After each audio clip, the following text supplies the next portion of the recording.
Happening today, the Big Apple's Board of Health will decide whether or not to ban extra large sodas and sugary drinks. It is a very controversial topic. Right now, our Brandon Roth is live at the Mobile and Carrier Circle in DeWitt. And Brandon, it's a really big deal even here in Central New York because obviously other communities all across the country are going to be watching what happens down in New York City.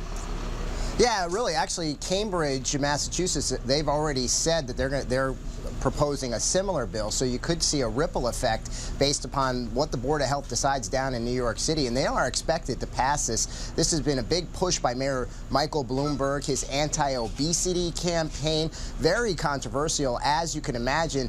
Now, the bill would actually ban any soda larger than 16 ounces. We're so used to the big sodas.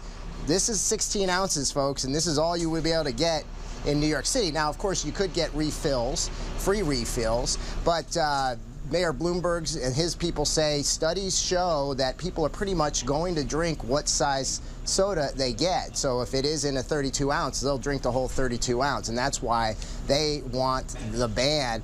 And again, other cities have been looking at this proposal, waiting to see what New York City was due. A lot of people think the government has no right to tell anyone what size soda they can drink. That shouldn't be their job. But again, Bloomberg has argued that these sugary soda drinks are leading to a huge increase in childhood, especially childhood obesity. And that is why he is pushing this ban to try and limit the amount of sugary sodas that children in particular are drinking. And I know if this goes through, they're expected to vote today. By March, that ban would go into effect, and anyone that violates it would face a $200 fine. And Lisa, I know for you, we got a couple of running jokes on this show, our viewers know.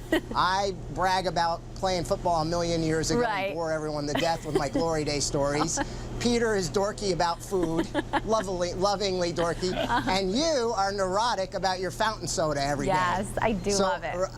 I don't know what you're going to do. You're going to have to get down to New York City by March. Well, luckily I live here, so, you know, kudos to Central New York. No, obviously, you know what, listen, this is a huge talker story, Brandon, and I know people have really passionate views on both sides of this. Some people feel like the government's interfering too much. Others fear that childhood obesity is such a problem that the government needs to do something, so we would love to hear from people.